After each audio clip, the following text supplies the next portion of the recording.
Washington defends the transfer of depleted uranium munitions in the face of criticism from Moscow and concerns about their impact.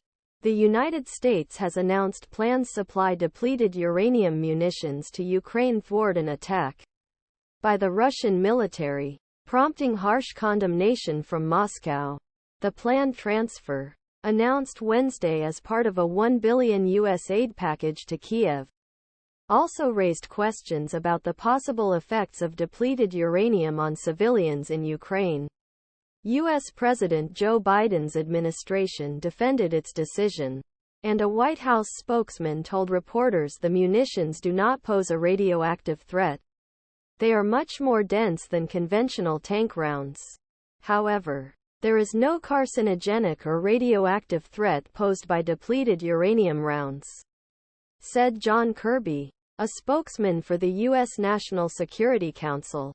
But Russia has harshly criticized U.S., with the Russian embassy in Washington condemning Biden administration's move as an inhuman display that would cause indiscriminate effects. The 120 mm shells will be used to arm 31 M1A1 Abrams tanks that United States plans to deliver Kiev in second half of year. The projectiles were developed by United States during the Cold War to destroy Soviet tanks, including T-72 tanks it was facing in a Ukrainian counterattack. What is depleted uranium? Depleted uranium is a byproduct of the process of creating the rarer, enriched uranium used in nuclear fuel and weapons. RAND expert and policy researcher Edward Geist said the bullets retain some of their radioactive properties, but they cannot produce a nuclear reaction like a weapon.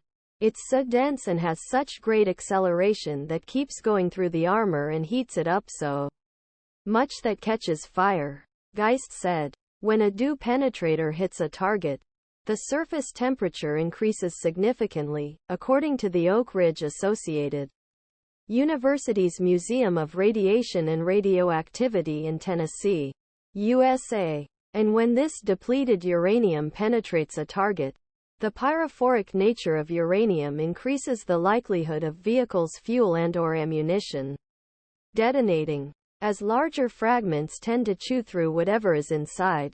Which countries have exhausted their uranium ammunition? According to the International Coalition to Ban Uranium Weapons, the US, UK, Russia, China, France and Pakistan produce depleted uranium weapons, which are not classified as nuclear weapons. 14 other states are also known to store them. The health effects of depleted uranium have been a matter of debate. While some scientists have linked depleted uranium munitions to many ailments, including cancer, other studies discount such risks. The problem emerged the last decade when some researchers blamed depleted uranium for an increase in birth defects near U.S. military bases and battlefields. Iraq, the U.S. military, which said it had used depleted uranium since 1991 when it participated in the First Gulf War, said the ammunition was only slightly radioactive.